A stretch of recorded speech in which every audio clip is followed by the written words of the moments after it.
오늘 읽을 말씀은 마가복음 12장에서 13장까지입니다. 12장. 예수께서 그들에게 비유를 들어 말씀하기 시작하셨습니다. 어떤 사람이 포도원을 하나 만들어 울타리를 치고 땅을 파서 포도즙 짜는 틀자리를 만들고 망대를 세웠다. 그러고는 어떤 농부들에게 포도원을 세주고 멀리 떠났다. 수확할 때가 되자 주인은 포도원에서 난 소출 가운데 얼마를 받아오라고 종을 농부들에게 보냈다. 그런데 그들은 그 종을 잡아다가 때리고는 빈손으로 돌려보냈다. 그러자 주인은 그들에게 다른 종을 보냈다. 그러나 그들은 그 종의 머리를 때리고 모욕했다.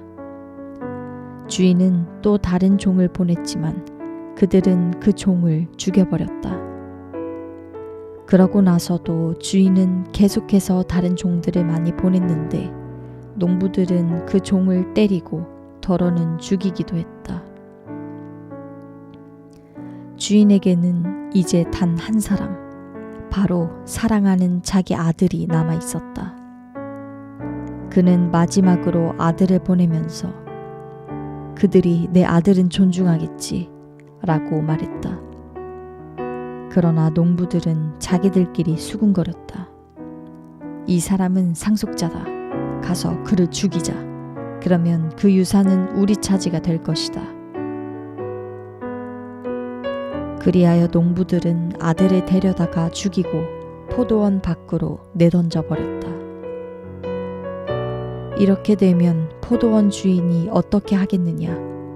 그가 와서 그 농부들을 죽이고 다른 사람들에게 포도원을 줄 것이다. 너희는 성경에서 이런 말씀을 읽어보지 못했느냐? 건축자들이 버린 돌이 집 모퉁이의 머릿돌이 됐다. 주께서 이렇게 하셨으니 우리 눈에 놀랍게 보일 뿐이다. 그러자 그들은 예수께서 말씀하신 이 비유가 자기들을 가리켜 말씀하시는 것임을 알아차리고 예수를 체포할 방도를 모색했습니다. 그러나 백성들을 두려워해 예수를 그대로 두고 가버렸습니다. 그들은 예수의 말씀을 트집 잡아보려고 바리새파 사람들과 헤롯 당원들을 예수께로 보냈습니다. 그들은 예수께 다가와 말했습니다. 선생님, 우리는 선생님을 참된 분으로 알고 있습니다. 선생님은 사람을 겉모습으로 판단하지 않기 때문에 사람으로 인해 동요되지 않고 하나님의 진리를 참되게 가르치신다고 들었습니다. 그런데 우리가 가이사에게 세금을 내는 것이 옳습니까? 옳지 않습니까? 우리가 세금을 내야 합니까? 내지 말아야 합니까? 예수께서는 위선적인 그들의 속셈을 다 아시고 말씀하셨습니다. 왜 너희가 나를 시험하느냐? 데나리온 동전 하나를 가져와 내게 보이라. 그들이 동전 하나를 가져오자 예수께서 그들에게 물으셨습니다. 동전에 있는 얼굴과 새겨진 글자가 누구의 것이냐? 그들은 가이사의 것입니다. 하고 대답했습니다. 그러자 예수께서 그들에게 말씀하셨습니다. 가이사의 것은 가이사에게 바치고 하나님의 것은 하나님께 바치라. 그들은 예수께 몹시 감탄했습니다. 부활이 없다고 주장하는 사두개파 사람들이 예수께 와서 물었습니다. 선생님, 모세가 우리를 위해 쓰기를 만약 형이 자식 없이 아내만 남겨놓고 죽으면 동생이 그 형수와 결혼해서 형의 대를 이을 자식을 낳아야 한다고 했습니다. 그런데 7 형제들이 있었습니다. 첫째가 결혼을 했는데 자식 없이 죽었습니다. 둘째가 그 형수와 결혼을 했는데 그도 역시 자식 없이 죽었습니다. 셋째도 마찬가지였습니다. 그렇게 7형제 모두가 자식 없이 죽었고 결국 그 여자도 죽었습니다. 7형제들이 다 이 여자와 결혼을 했으니 부활할 때에 이 여자는 누구의 아내가 되겠습니까? 예수께서 대답하셨습니다. 너희가 성경도 모르고 하나님의 능력도 몰라서 그렇게 잘못 생각하는 것이 아니냐. 죽은 사람들이 살아날 때에는 시집도 가지 않고 장가도 가는 일이 없다. 그들은 마치 하늘에 있는 천사들 같이 될 것이다. 죽은 사람의 부활에 대해서는 모세의 책에 가시떨기 나무가 나오는 곳에서 하나님께서 모세에게 말씀하시기를 나는 아브라함의 하나님, 이삭의 하나님, 야곱의 하나님이다 하신 것을 읽어보지 못했느냐. 하나님께서는 죽은 사람들의 하나님이 아니라 살아있는 사람들의 하나님이시다. 너희가 크게 잘못 생각하고 있다. 율법학자들 가운데 한 사람이 와서 그들이 논쟁하는 것을 들었습니다. 예수께서 그들에게 대답 잘하시는 것을 보고 예수께 물었습니다. 모든 계명들 가운데 어떤 것이 가장 중요한 계명입니까? 예수께서 대답하셨습니다. 첫째로 중요한 계명은 이것이다. 이스라엘아, 들으라. 주 우리 하나님은 오직 한 분이시다. 내 마음과 내 목숨과 내 뜻과 내 힘을 다해 주 내 하나님을 사랑하라는 이것이고, 두 번째로 중요한 계명은 이것이다. 내 이웃을 내 몸과 같이 사랑하라는 것이다. 이것보다 더 중요한 계명은 없다. 그 사람이 대답했습니다.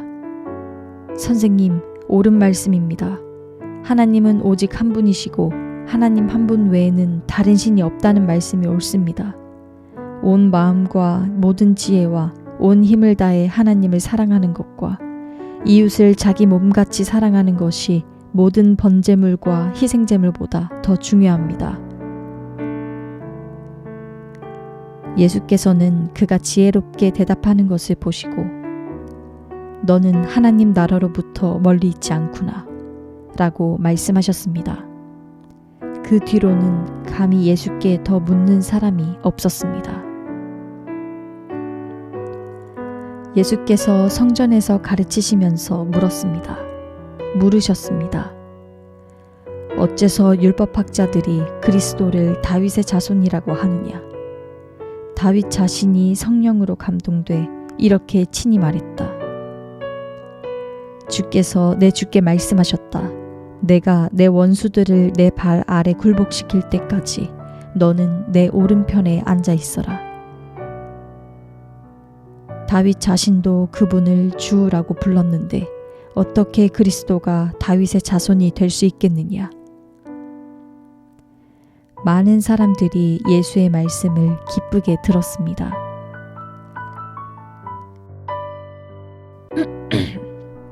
예수께서 가르치시면서 말씀하셨습니다. 율법학자들을 조심하여라. 이들은 긴 옷을 입고 다니기를 좋아하고 시장에서 인정받기를 좋아한다. 또 회당에서 높은 자리와 잔치에서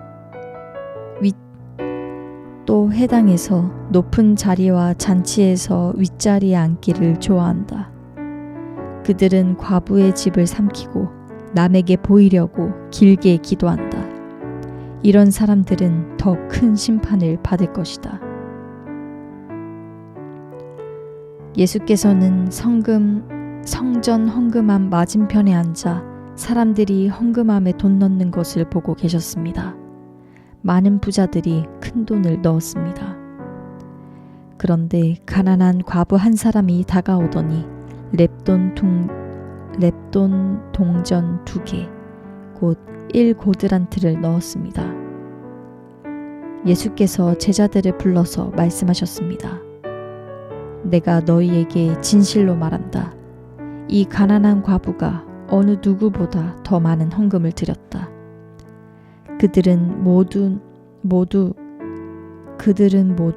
풍족한 가운데서 드렸지만 이 여인은 가난한 가운데서도 자신이 가지고 있던 모든 것, 곧 자기 생활비 전부를 드렸다. 13장. 예수께서 성전을 떠나실 때 제자들 가운데 한 사람이 말했습니다. 선생님, 저것 좀 보십시오. 저 큰 돌들 하며 웅장한 건물 좀 보십시오. 예수께서 그에게 말씀하셨습니다. 이 훌륭한 건물들을 보느냐? 여기 있는 돌 하나라도 그냥 쌓여 있지 않고 하나같이 모두 무너질 것이다. 예수께서 성전 맞은편 올리브산에서 앉아 계실 때에 베드로와 야고보와 요한과 안드레가 따로 나와 예수께 물었습니다. 말씀해 주십시오. 그런 일이 언제 일어납니까? 그런 일이 다 이루어질 무렵에는 어떤 징조가 있겠습니까? 예수께서 대답하셨습니다. 어느 누구에게도 현혹되지 않도록 조심하라. 많은 사람들이 내 이름으로 와서 내가 바로 그다 라며 많은 사람들을 속일 것이다. 전쟁이 일어난 소식과 소문이 들려도 놀라지 말라. 그런 일은 반드시 일어나야 하지만 마지막은 아직 아니다. 민족과 민족이 서로 대항에 일어나고 나라와 나라가 서로 대항에 일어날 것이다. 곳곳에서 지진이 일어나고 기근이 들 것이다. 그러나 이런 일은 해산하는 고통의 시작일 뿐이다. 너희는 정신을 바짝 차려야 한다. 너희는 법정에 넘겨지고 회당에서 매질당할 것이다. 그리고 나로 인해 왕과 총독들 앞에 서서 그들에게 증언하게 될 것이다. 먼저 복음이 세상 모든 민족에게 전해져야 한다. 너희가 붙잡혀 가서 재판을 받게 될 때에 무슨 말을 할지 미리 걱정하지 말라.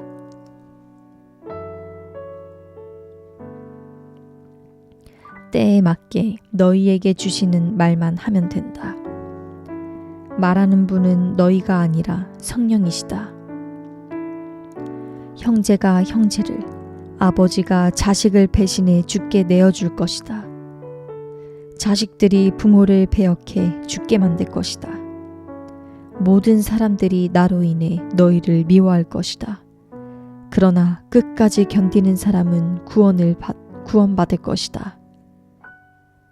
멸망하게 하는 가증한 것이 있어서는 안 될 곳에 서 있는 것을 보면 읽는 사람들은 깨달아라. 유대에 있는 사람은 산으로 도망가라. 자기 집 지붕 위에 있는 사람은 거기서 내려오지 말고 물건을 가지러 집 안으로 들어가지 말라.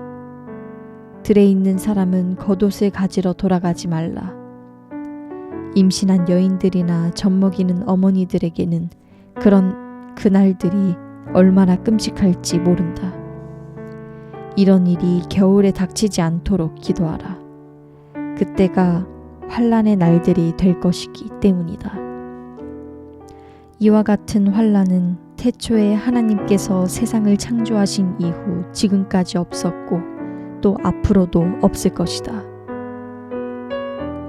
주께서 그날들을 줄여주시지 않았더라면 아무도 살아남지 못할 것이다. 그러나 주께서는 자신이 택하신 사람들을 위해 그날들을 줄여주셨다.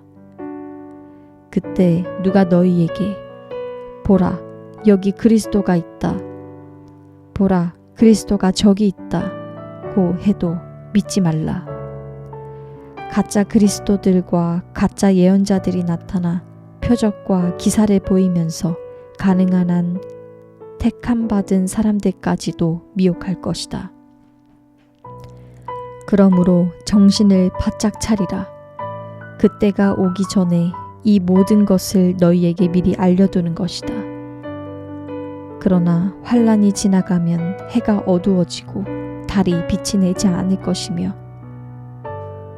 달이 빛을 내지 않을 것이며 별들이 하늘에서 떨어지고 하늘의 세력들이 무너질 것이다. 그때 사람들은 인자가 큰 권능과 영광 가운데 구름을 타고 오는 것을 볼 것이다. 그때에 인자가 천사들을 보내 택함 받은 사람들을 땅 끝에서 하늘 끝까지 사방에서 모을 것이다. 무화과 나무를 보고 배우라. 그 가지가 연해지고 새 잎이 돋으면 여름이 가까이 왔음을 안다. 이와 같이 이런 일들이 일어나는 것을 보면 그때가 바로 문 앞에 가까이 온 줄을 알라. 내가 너희에게 진실로 말한다. 이 세대가 지나가기 전에 이 모든 일이 일어날 것이다. 하늘과 땅은 없어질지라도 내가 한 말들은 결코 없어지지 않을 것이다. 그 날짜와 그 시각은 아무도 모른다. 하늘의 천사들도 모르고 아들도 모른다. 오직 아버지만 아신다. 정신을 바짝 차리라. 항상 깨어 있으라. 그때가 언제 올지 알지 못하기 때문이다. 그것은 여행을 떠나는 사람에 비유할 수 있다. 사람이 집을 떠나면서 자기 종들에게 권한을 주고 각 사람에게 할 일을 맡기고 자기 문지기에게 집을 잘 지키라고 명령하는 것과 같다. 그러므로 너희는 항상 깨어 있으라. 집주인이 언제 돌아올지, 곧 저녁이 될지 한밤이 될지 새벽이 될지 아침이 될지 모르기 때문이다. 그가 갑자기 돌아와 너희가 자고 있는 모습을 보게 되는 일이 없도록 하라. 내가 너희에게 하는 이 말은 모든 사람에게 하는 말이니 깨어 있으라.